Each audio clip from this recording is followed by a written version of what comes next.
Hello and welcome to Chess with Simon. I'm Simon. So this is my game against Ian, and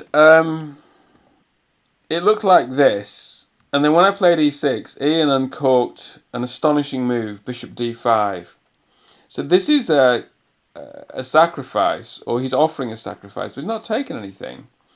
So let's see what happens if you take it. If you take it, then the rook check here. If you put the bishop in the way, knight takes here. Black's position is black indeed. That looks really difficult. I think you're losing the bishop.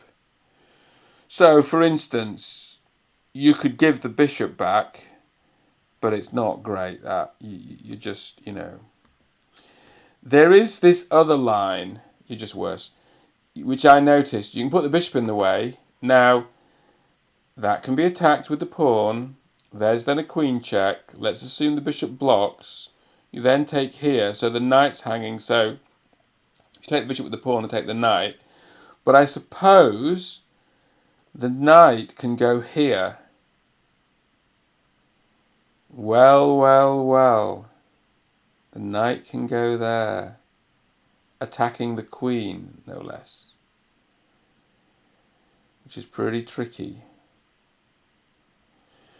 So I think that means this is bad, because the knight's defended by the white queen. Yeah.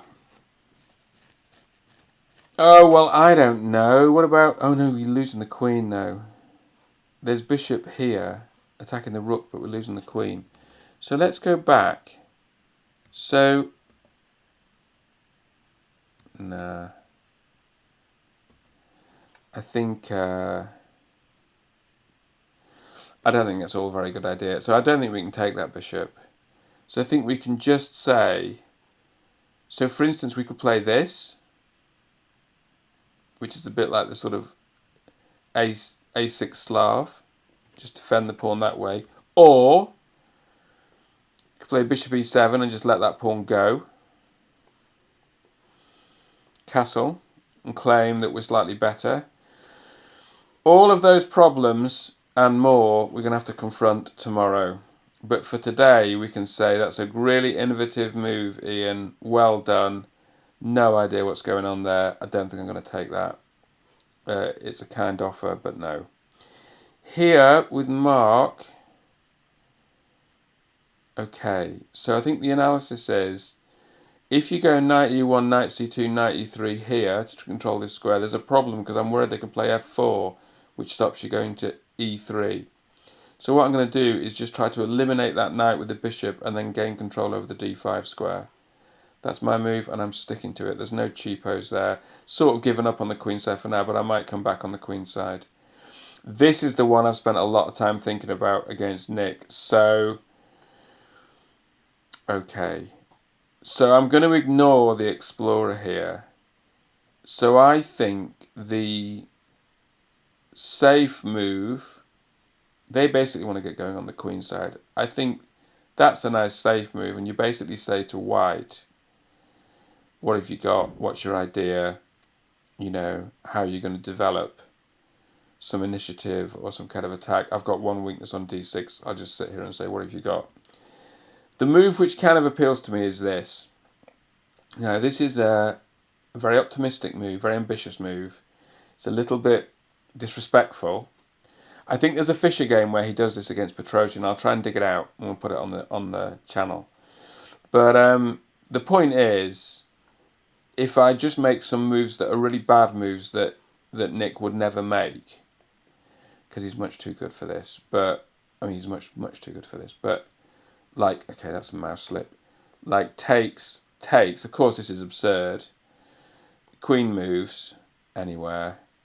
I think here you can even sack the rook here. Maybe queen here. I'm not saying this variation is sound, but I wouldn't like to be white. Bishop's coming here, rook's swinging across. This looks horrendous. But more broadly, if you get to a world where the bishop's on g4, because now the pawn moving is allowed the bishop on g4, and then if this pawn moves, you allow a knight here, and this file opens, you allow the rook. Now this is a lot of ifs. then black's winning. But the point is, Nick won't allow that. But also, I'm not sure we concede that much, because I don't think white can... I mean, there's no g4 for white because the bishop takes. If white takes, we take. We're okay. And white's never taken again. I don't know, just make a non-move. You know? I suppose the knight can now come here. White can get into distress quite quickly. So the truth is, this is... Well, we're going to play it because it's interesting and because there's some logic behind it. But I realise it's a bit loose. I've done it. I'm so scared. I'm actually scared by that. Okay. What am I doing here? B4, E4. Oh, the stats really like E4, but it's a very small sample. What happens if you play knight F3 though? Is it really G E7? It doesn't really like that. D3. So what? The database just wants us to play B4 here, does it? G7, E3. I mean, but you know, we have played for B4, so why are we not playing it? We've played for B4. We just got to be consistent. Like, what do they say? If you do it A, you've got to do B. You've got to kind of be logically consistent. You know, we're trying to create activity. The knight on C3 is not hanging. I've done it. Oh, my opponent's anticipated it. Smart guy. Okay. Very good. This one, I think my friend here wrote to me and apologised and said it was jet lag. Alex, he's been travelling. So, because a pawn got dropped, I think we can just castle here. This is a sensible developing move. I think we can just castle. I don't think any variations change. We're a pawn up. We're castling. There may be something else, but it's not obvious to me. So we've castled. This is Tom Shepard's game. Now, he's really ruled out C5. And also, you can't play a move like E6 to try and attack this pawn. That's a complete distraction. I assume what this is just to keep black's activity quiet. So, I don't think... So that's not the best square for the knight, D2. C3 is the best square for the knight. This pawn move does stop C5, but it also creates a weakness here, which white can probably address by playing C4 at some point. I don't think black's better here, but I don't think white has played the most accurate moves to achieve the biggest advantage, but that doesn't say anything about who's going to win. Anyone can win this game. Very early stages. It's very unfamiliar to me. I don't know what's going on. Bishop G7. How could you not play Bishop G7? Let's see what... I guess Tom will play E3. I guess I'll castle. I guess Tom will play C4. And what's happening? He's got activity on the queen side and I haven't got much. I've just got a safe king, but I've not made any enormous mistakes. C6. Interesting, isn't it? Bishop B2. All of sort of black's typical Grunfeld activity is gone. But then again, I don't think black's in enormous trouble. The reason I didn't want to play knight D2, I think it was this game, earlier in the game, is because I wanted to play knight G5 when they play F5, which gives me access to the E6 square, which my opponent will see.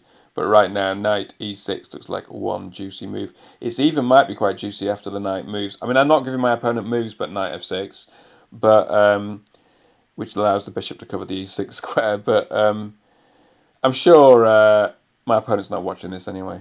You know, got better things to do, right? Knight G5, attacking E6. This one by Keith. Now, off camera, as they say, I did have a look in the Explorer, and this is never played at master level. 459 times they play F6. This looks like a sensible move. This looks rational. Maybe trying to get rid of that slightly bad bishop. It's defended. There's no obvious way of of winning a piece, but I have a cunning and subtle plan, and it revolves around bishop d2. If anyone can work out what my plan is, there's a free bag of sweeties. Sorry, all gone. This is Nigel. Queen e1. I think I looked at the Explorer and said I'm going to castle into it. What about knight? I think we looked at knight d7 and we decided it was all a bit weird. No, just castle into it. Come on, what happens when you castle into it? Castle into it, queen h4. Then you got to play queen b6 and try and weather the storm, king h1. What's the threat?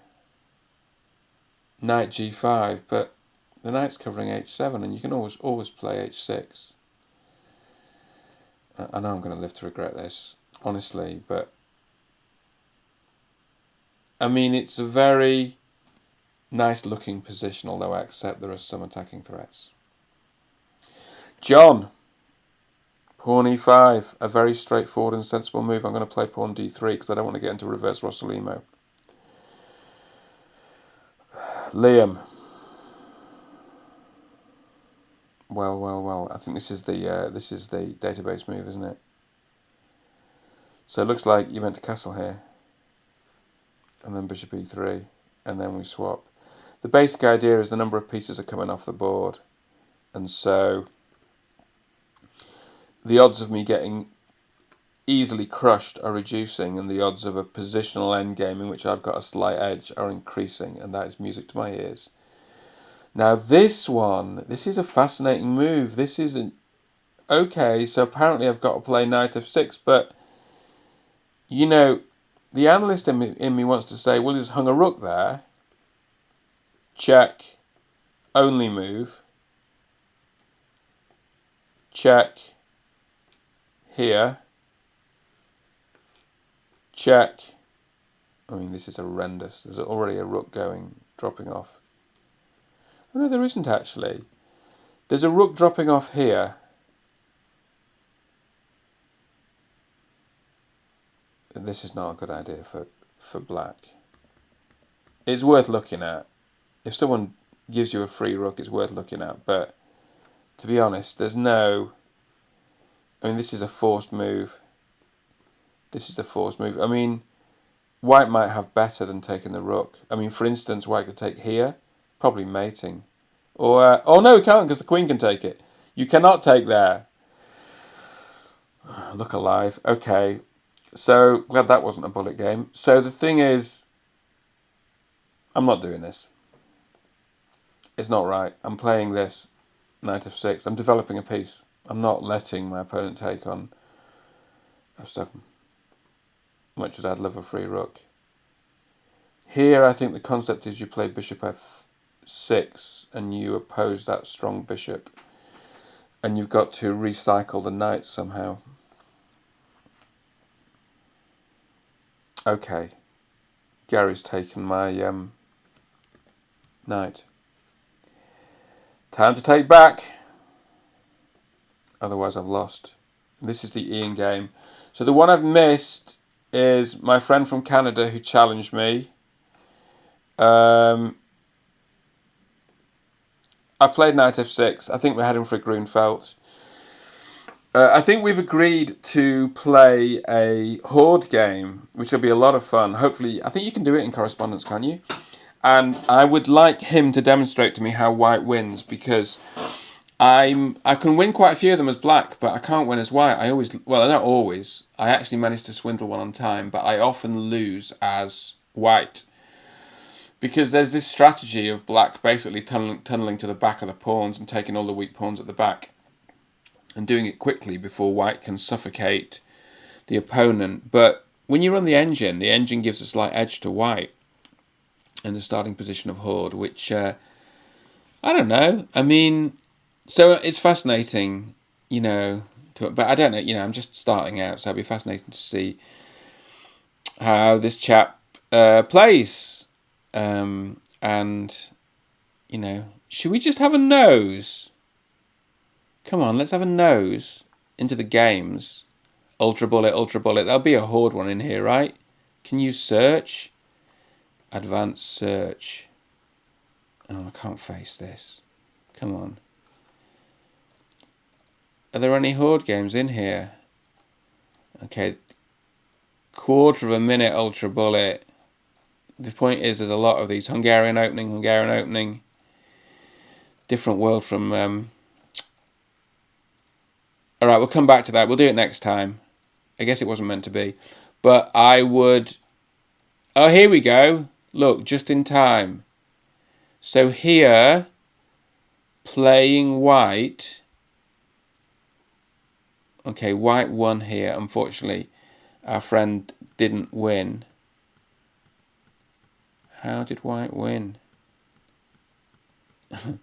This is horde for those that haven't seen it.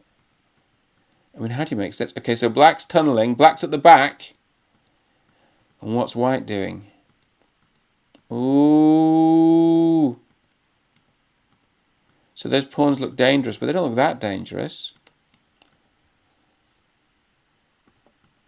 And white can't queen because there's a queen. I'm astonished white won this. Is it on time or something? Come on, let's put the engine on. Yeah, black's winning, right? Black's winning. This is the classic strategy. Oh, cruel. Ah! Okay, so... What was the right thing to do here? Just take it. It's tricky, this. It's just tricky. Okay, a bit of tricky tactics. Probably... Oh, look, it's half a minute. So it's so incredibly fast. White has 0.1 of a second left. It's incredibly quick. Wow. Okay, I'm getting lost in this. So, yeah, I mean, it looks like black could have won that, and it just became a time scramble. So that really fascinates me. Now, look, before we go, let's just have a look at chess.com. We're not looking at the games as closely in chess.com because there's so much going on. But let's quickly look. Now, this is a line which I believe Magnus Carlsen has played in a couple of Blitz games, mainly for humour. And I think you put the bishop in the way, right? And then the queen sometimes attacks the g-pawn and you can let the g-pawn go. So let's see. I think you just put the bishop in the way. I mean, this can't be right, right? Okay. This, I don't know what to do here. So this, when they do this, you've got a castle to develop to defend the f-pawn, right? This, I don't know what to do here. Ooh, attack my queen. We'll have to come back to that. Okay, so that's everything. So what we're going to do now is we're going to search on our tournament and see how many people have signed up. Come on, let's have a sweepstake. How many people do we think have signed up for this tournament? Showcase your skills. Show the world your 29 people. Can you believe it? 29 people. It's very funny how it gets going, isn't it? Gosh, that's really exciting. So we've got Gareth Stevens is in there. Simba Kind is in there. We've got Bobby the Kid. We've got all the people. We got all the people. I assume that as it starts to take off, it gets pushed up by the algorithm, so you get more people in. We got my mate from Lord Gangad, this guy from Pakistan, my friend. We've played quite a few games. We've played a couple of games, look.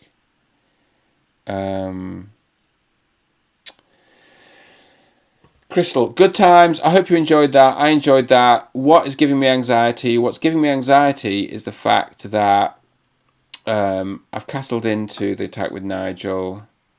I've played a reckless move against Nick. I've done bad things and I'm going to pay the consequences. Look after yourselves. See you soon.